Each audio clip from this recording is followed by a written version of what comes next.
There's big news out of the Texas primary results. The Tea Party and Ron Paul-supported candidate for governor, a woman named Deborah Medina, had a very respectable showing for someone whose platform was that the governor, who maybe wants to secede from the union, isn't right-wing enough. Ms. Medina got more than 18% of the vote.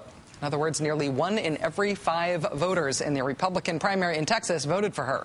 Compare that to the 31% won by Kay Bailey Hutchison, a recognized sitting U.S. senator. Also, a pair of Tea Party candidates in down-ballot races actually defeated or forced runoffs with Republican incumbents.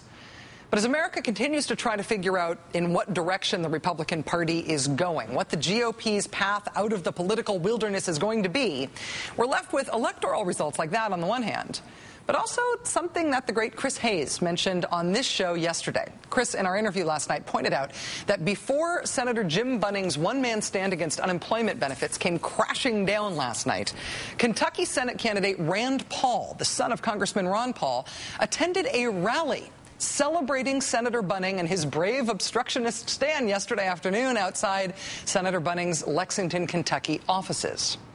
And it's not just Rand Paul. All 3 of the Republicans who are looking to replace Senator Bunning endorsed what Senator Bunning did in the Senate this week.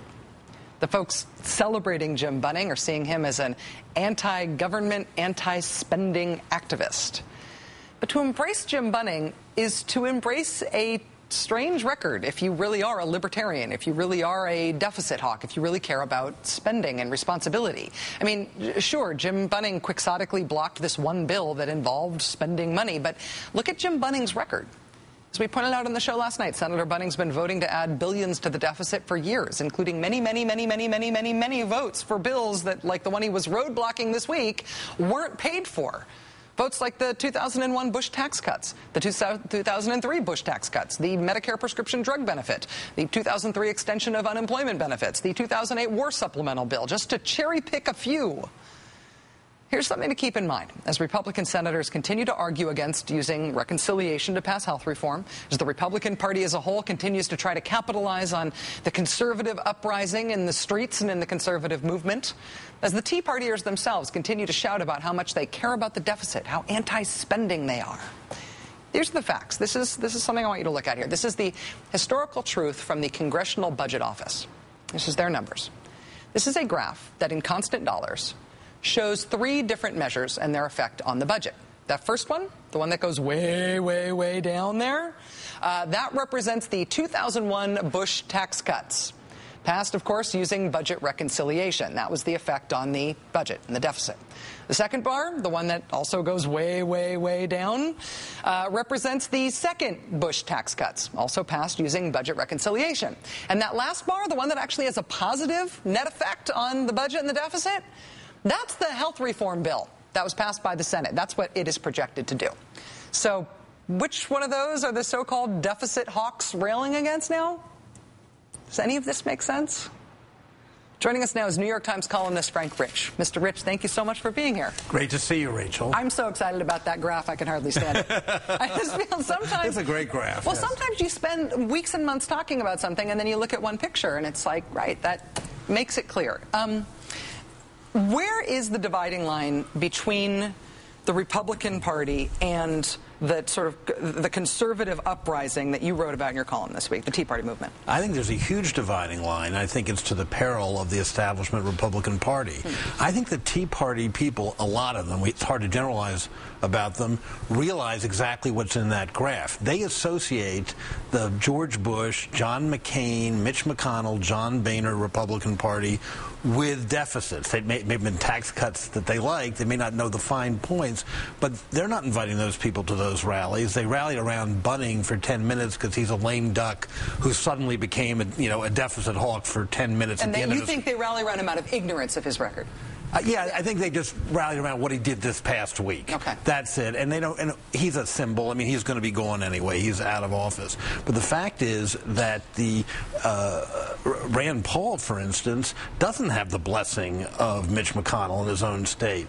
And I think they hate the Republicans. They hate all of Washington. They may hate Obama more, but they hate that establishment party. When you described that movement as counter-conservative in your column this week, that sort of jumped out at me because because I feel like in some small c way it is a conservative movement, but you think that it's, well, what did you mean by counter-conservative? Well, I think in some ways it's almost like in the 60s on the left. It's sort of countercultural to official establishment conservatism, which they feel has sold them out. If you're a true libertarian and you're really anti-government and you don't even want a Medicare, you don't want government to spend money on Medicare, then you don't like a Republican Party in Washington that's now, positioning himself as a champion of Medicare, and you don't like Bush giving a huge entitlement program on prescription drugs and all the rest of it.